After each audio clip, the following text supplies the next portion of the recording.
I got a different angle to this all because, like, I've been seeing some conversation around, like, is he involved enough in the offense? So, like, took 5 shots last night, Chill, to your point, right? Like, they didn't even need him. The defensive stuff, obviously, that's where he's going to make most of his money. But, like, do we think that he can just ramp it up in the playoffs? Like, if he has to play like 36, 40 minutes in the playoffs and he hasn't been featured as much to carry such a heavy offensive burden throughout the regular season, is that something like that he can just flick on? Because I've seen that, like, some criticism actually on some of this conversation around like he should be heavily involved in the offense, taking all the shots and all these things. So that's a conversation that's interesting to me, man. Like, is it okay if he's taken 5 shots last night, even if they're blowing teams out? Yes. I mean, if they're guarding him to take him out the game, should he hijack the offense so he can get shots, or No, absolutely not. should they play to the advantage that he creates by existing? If they're going to guard him with 2 and 3 on every roll, that means people are open. If the Spurs can't play 5-on-2, then they're not a playoff team. So if they can win without Wemby touching, because Wemby's not choosing not to shoot, the teams are trying to take him out of the game, which makes life easier for everyone else. So yeah, it's fine if Wemby only takes 5 shots if they're guarding him like this and it's creating easy offense for everyone else, in my opinion. But when it gets to the postseason, do you guys think he could? If there comes a time when they have to, because it's going to come when they got to play some of these elite teams, and we got to get 15, 20, 25 shots from Wemby, and he hasn't been doing that through the regular season. What do you guys think? No. There's no way that they could survive with Wemby because essentially they're completely taking him out of the offense. And we've seen what happens with San Antonio with Castle not being able to make shots. Devin Vassell, we could slow him down. Harrison Barnes not being able to make open shots. They need Wemby offensively as a bucket getter specifically, whether it's around the rim, whether it's putting pressure on these guys in the mid post, whether it's putting pressure on guys at the long ball line. They need him to score. They cannot survive in the playoffs where he's only getting 4 or 5, not just 4 or 5 shots. That means he's getting limited touches too. If he's only taking 4 or 5 shots, no, they can't survive. I don't think so. Foxy could carry the offense. I think he can too, Ox. I do think that Foxy can carry the offense, but I don't think that he can carry the offense for an entire series. Like we can. Right. Can we have a game where Vic didn't get himself involved in the offense as much? But like last night, like we can't have that going on. Or even if Vic dominated on the defensive end, like he did last night, even if he did dominate on the defensive end, we still need to get him involved in the offense. Because if I look at what's going on in San Antonio, it's kind of similar to.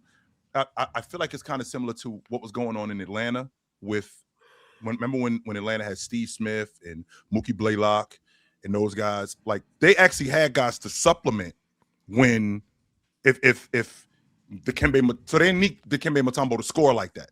I don't think San Antonio has those guys consistently to supplement in the playoffs for Wemby's lack of bucket getting. No, I don't think so. I think teams having to scheme that much and send doubles and triples is Wemby getting involved in the offense. You know what I mean? Like I got more than enough faith in De'Aaron Fox and Devin Vassell and those dudes to score enough points. Who'd you say, Ron? I said and.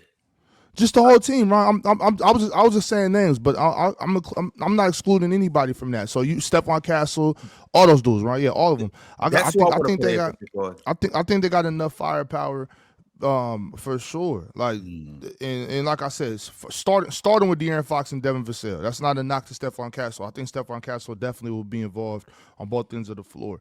But I think the Spurs got enough firepower in the offense to where if they are doubling and tripling Wemby on rolls and stuff, the Spurs are making pay for that.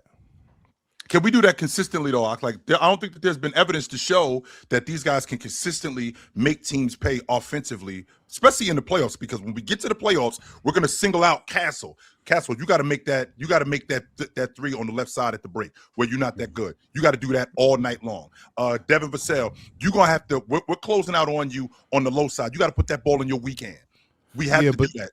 But chill, if Mitch is the coach that we think he is, right, and Coach got to coach, I'm not gonna let you dictate where I got Devin Vassell to shoot from or where I Stephon Castle. Yep. I'm bringing Wemby from places where, okay, if you want to double me over here. You know what I'm saying? If you want to if y'all want to suck all your defensive attention right here, okay, you're gonna do it on this side where I got Devin Vassell over here clapping shit. Like, you know what I'm saying? Like it's a coach got a coach, right? So that's what I'm saying, and that's why to some people, I think the playoffs aren't harder because we're playing the same team. I'm playing the same team for a week and a half, 2 weeks, right? I got you, y'all. If y'all gonna keep doing this, I got something for you. You know what I'm saying? It's like I'm not. We might not have the evidence every single game because it's against different schemes, different games, different matchups. I'm playing the same 12 dudes for seven games at most. Yeah. And if this is the scheme y'all are gonna run against us, I got something for you. I got enough firepower over here, and I think Mitch is a good enough coach to where I can put Wemby in situations where if you're gonna double triple team me, I got a counter for you over here. Whether it's Foxy getting downhill, Devin Vassell shooting, it's so much firepower over there. I think it is too, Ox, but we also have to take into consideration that the stakes are higher come playoff time. And even though Oklahoma City was the youngest team to win the NBA championship, we had seen them in the playoffs. We have not seen these guys in the playoffs in that kind of setting. And in addition to not seeing them in that kind of setting, that scheme that you talk about, it could definitely work if I've seen this throughout the course of the regular season. But when teams, like to your point, coaches got to coach. When teams start adjusting, when Mark Daigneault decides to adjust, and instead of chasing Vassell off the long ball line, I'm just going to close out, and I'm not going to chase him off the long ball line, and I'm going to make him shoot challenge threes. Castle is another guy. What I'm going to do is I'm going to make Castle put the ball on the floor, and I'm going to make him put the ball on the floor with his strong hand, and I'm going to force him to the baseline, and I'm going to double him, and I'm going to make him get off the basketball. Now I'm running the shot clock now. Those things are kind of the adjustments that I'm talking about, where now these young guys, they get frustrated with their offense. Damn, I'm not able to do what I was able to do in February or in March. And now I got to see this, to your point, Ox, I got to see this for a whole week now. And because I'm not used to this sort of thing, can I adjust on the fly as opposed to if I had seen this before, I've been in this playoff setting before, then I'm a lot more familiar with it. Right. I mean, like you said, I think only Daigneault got the personnel to do what you're saying. But I think it's it's legitimate concern, not concerns, Chill, but we yet to see it, right? We've got no evidence. So it's like the playoffs when the heat gets turned up and you have some of these, like the Spurs are a relatively young team. Like I'm not worried so much about De'Aaron Fox because he's been there before, but Dylan Harper, like can Champagnie make shots like in the playoffs? Like we haven't seen it yet. So like my thing with the Victor question was there's going to be a time in the postseason where for half a quarter, we're going to need you to put us on your back. And I think that has to be a layer or a wrinkle in their offense when it matters most, because throughout the regular season, they just haven't had that level of sort of heavy burden to put on Wemby. But I think he's someone who probably understands that there's going to have to be a time where he has to put this team on his back. But without them ever having reps in the regular season, I think it's sometimes hard for a team to just switch on. That's my only concern, because teams are going to make others beat you. Like Stephen Castle is going to have to shoot the long ball. Like you're going to have to show me in the postseason that you can make these shots, man. Not just one game either, Damien. Not just one game either. You got to do this throughout the course of the series. Mm-hmm. What about what you said, Damien? And I you know what I'm saying? I've had an issue with this for a long time, and it might just be me. I might have a mental block. You know what I'm saying? But I want to know, because you said Champagnie, if he can make those shots. What changes? Like, what about his mechanic? Because Champagnie's not necessarily having to create his own shot. He's not necessarily shooting off the dribble, step back, James Harden style. He's not necessarily that type of shooter. I see Champagnie a lot of catch and shoot, maybe one count. You know, it's pretty basic and to the point, if you ask me.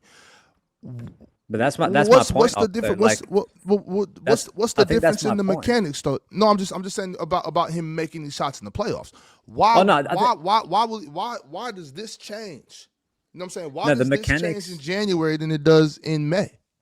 I don't think the mechanics should change at all in terms of like his form and things, but I think the way in which he's going to get shots is harder because he, like you said, he's mostly a limited catch and shoot 3-point shooter.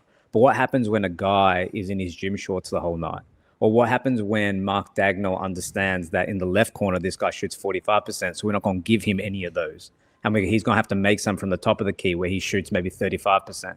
Like that's the type of sort of granular scheming that happens in the playoffs where we're trying to make guys uncomfortable. And to your point, he's not a guy that really breaks down the defense from the 3-point line when guys close out on him. He's more of a catch and shoot guy. So if we take him out of the game, if we're forcing him to put the ball on the floor, we're forcing him to do things that are unnatural to him that he's never done in the regular season, which is sort of what I'm sort of getting at. Right. Okay, I can see that. So now my thing is, who the hell is taking away all of this?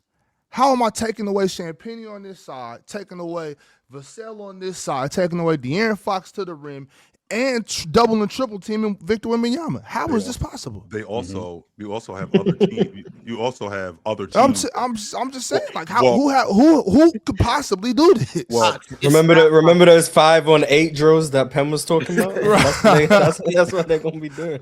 It's not possible, Ox, and that's why. First off, to answer Damien's question about, I don't think we have to do all of that. By the way, we don't. We don't have to do all of that. But go ahead, Ron. I'm sorry. To answer Damien's question about how can the Spurs win when Victor Wembanyama doesn't go off, I'm gonna give you Vic's stat line against OKC this season. He has a game where he only scored 12 points. They beat OKC. He had another game where he only scored 17 points. They beat OKC. He got another game where he only scored 19 points. They beat OKC. And then the first game where he came back from a minutes restriction, he scored 22 points in 21 minutes, which actually kind of answers your question as well. Like, we've seen him we know Victor Wembanyama scores in spurts when he gets hot. We've seen Victor Wembanyama take over a quarter. We've seen him take over a half. He's shown us that he can do that. And so, like, that was one of those games where he came in and turned up and they just blew them out. So he showed us that he can do that against a championship level team. Well, a championship team and a championship level defense. Also, too, just to throw a couple more things out there, Victor Wembanyama has scored. Last night he scored 10 points. They won 131-91. Granted, this is the regular season. Cool. Victor scored 12 points just last week. Granted, it was against Brooklyn. Okay. They won 126-110. The game before that, he scored 12 points against Toronto, who some of us would say is the best defense, one of the best defenses in the league. They won that game 110-107. Yep. Victor Wembanyama earlier this season scored 14 points. They won that game. Another game, I mentioned the OKC game where he scored 12 points. They beat OKC 130-110. Yep. So it seems like in these games where he doesn't score all that much, they still manage to win. And why do they manage to win? It's because either like last night, you got a guy like Harper going off. You got Stephon Castle going off. You got De'Aaron Fox going off. The three-headed monster at the point guard. One of those guys is going off along with Devin Vassell or Champagne. They got it going. And it's like Keldon Johnson maybe off the bench. And it's like at that point, Victor Wembanyama is just a decoy. And it's like, I know you typically want your best player to go for 30 or more in a playoff game. However, that's not typically how it happens all the time. But we also keep going. I'm sorry. I'm just saying for this team, I don't think that's absolutely necessary, especially when your best player is by far and away the best defensive player in the league. Yeah. And it's like when Victor Wembanyama controls the defense so much, it's like those other guys can do what they do. But we also got to take under consideration what's the most important thing is putting the ball in the bucket. Well, if we're going to put the ball in the bucket, we got to get the ball to Wemby. All right. Well, one of the things that we were concerned about with Wemby earlier in the season, which reared its ugly head against the Knicks, is that he's a turnover machine. He's actually been good as of late, right? He's been good as of late, with the exception of what was going on with the Knicks. He's been good as of late taking care of the basketball, but he is susceptible to being a turnover machine. Teams recognize that. Wemby doesn't like to throw the ball over his right shoulder when he gets doubled. When you blitz Wemby in the mid post, he picks up his dribble, and now he's got to get off the basketball. Wemby will just lose the basketball. When you're going up against teams defensively who pay attention to a lot of that stuff, they can definitely capitalize on that. Now, in addition to Wemby turning the basketball over, to your point, Damian, when you're talking about a guy in Champaign who is a specialist, my job, Ron, is to knock down open shots. Okay, we know that as a defense. That's what he out here to do. So if we're going to limit his open shots, so now the temperature goes up. This is what I'm talking about, Ox, when we talk about the playoffs. Mentally, I'm in a different space. And the reason why I'm in a different space because there's more at stake here. We lose, we out. So now some of these guys might be a little tighter now. Like the mechanics might not change in your estimation, but in game 3, because we're up or down 2-1, the basket might not look as big. We're on the road. In game 4 with a series, or game 5 when the series is tied, the basket might not look as big. The crowd is a little bit louder. These jump shots that I'm making in January, I'm not making them now because there's more pressure. If we lose, we out. Mentally, a lot of guys aren't built for the playoffs that quickly. And I think that that's something that I'm going to find out from San Antonio. In terms of raw talent, I don't think that there's other teams in the league that are superior to them in terms of talent. But when we're talking about when we get to the playoffs, how they can mentally handle themselves, I'm looking forward to seeing how that goes. Mm-hmm. Yeah, obviously we got to see it, but once again, I don't think Wemby. We know Wemby's inconsistent. I don't expect Wemby to score 25 every night in the playoffs. I do. But with Victor Wembanyama, and this is part of the large reason why I've said that I believe he's the offensive player to the caliber that he is. It's not because of the scoring. It's because of everything else. Like the scoring is obviously it's major.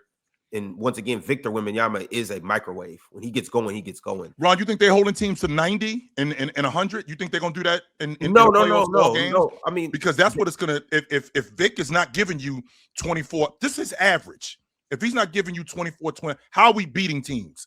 Because now what you're telling me, Ron, is that now I'm depending more on a second-year Castle. Now I'm depending more on Vassell. Now I'm depending more on these guys. No.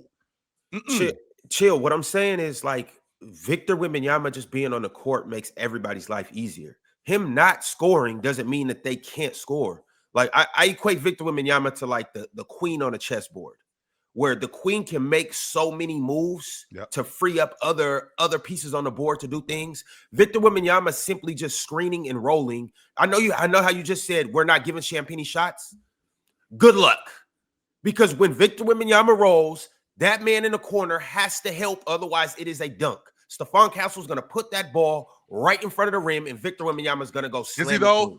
Yes. We've seen these teams turn down layups, literally turn down layups for the long ball. We've 100% seen that, especially in the playoffs. We've seen teams turn down layups, even though Wemby is such an imposing presence around the rim. We've seen teams. So are you saying Victor Wembanyama is not going to dunk the ball to get? I 100% think he is, but we're not going to act like every time Vic dives to the rim and he's open, which is the majority of the time, they're going to get him the basketball. That's not going to happen, Ron.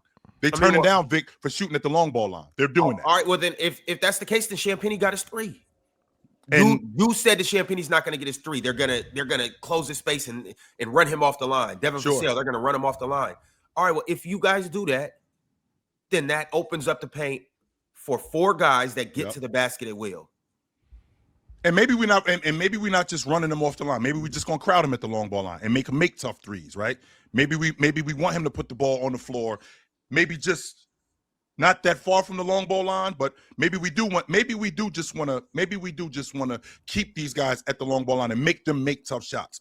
But for me to think that every time Wemby dives to the basket, even though he's open 80% of the time, I've seen him plenty of times point to the rim because he is open. They miss him. That's one of the, before they got Fox, that was a big problem that they had. So, these are the things that I'm concerned with Wemby. Now, with that being said, Ron, what does he give me? 24 a night? On a Tuesday, that's what he's giving me. So, at minimum, Ox, I should expect that. I should expect that on a Tuesday. That's what I think I should get from him. Now, if I get more, that's a plus. But I should get at minimum 24, 11 rebounds, and 2 blocks. With Wemby's defensive impact, and to Ron's point, them dudes that can get into that paint whenever they see fit. I think 20, 21, you know what I'm saying? Something like that. I think that'll get the job done for Wemby. Now, obviously, he's going to have bigger games than that. I would assume. I would assume a player of his caliber will have bigger games than that throughout the playoffs. But if I see, like, this is what I don't want, Chill. I don't want the Spurs to be a second-round exit and Wemby average 21 and dudes get on the internet talking about he's a playoff dropper. I'm not going to be able to handle that. I'm not going to be able to be involved in those conversations unless Wemby plays terrible, which I don't assume he will, because his defensive impact, I believe, will be there. To your point, the game slows down, all of that. Wemby should be able to make an impact on the defensive end of the court to where, to your point, Chill, I could see some of these games against certain teams where, they are holding dudes under 100. I could get with that too. I'm just tired of hearing the logic of, the game slows down in the playoffs. For some teams, we saw it last season. We saw it last season. Indiana wasn't trying to hear that. This is what we do. We run. You ain't going to stop us from running, right? You are not going to stop us from getting up and down the floor. So teams like San Antonio, who do get up and down the floor, I do know that the game slows down, but they got athletes. Oklahoma City has athletes. Houston has athletes. I do know the game slows down in the meat and potatoes of the game. But what we do in terms of playing transition basketball, you're not going to be able to stop that if we already awesome at that. You're not. Right. And Ron, this how come I know you're terrible at chess. You was talking all that shit you was talking garbage in LA. Man, the queen ain't nothing but a pawn with a bunch of fancy moves, man. I'm telling you, you don't know nothing about chess. She really just a chick with a nice dress on, Ox? That's she it. really just average? Just a pawn with a whole bunch of fancy moves, man. Hey, Chill, he say that because I be snatching his queen. Every time we get on the board, I be snatching his Annie. See, that's what he don't understand. I'm sending her to him. Mm-hmm. And I'm gladly taking her. They really playing checkers. Kicking your ass. It's the panel. Religion get built on cam.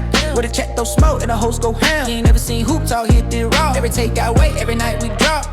This that barbershop. Courtside, worldwide tone. Welcome to the only show that really feel like numbers jumping like the score.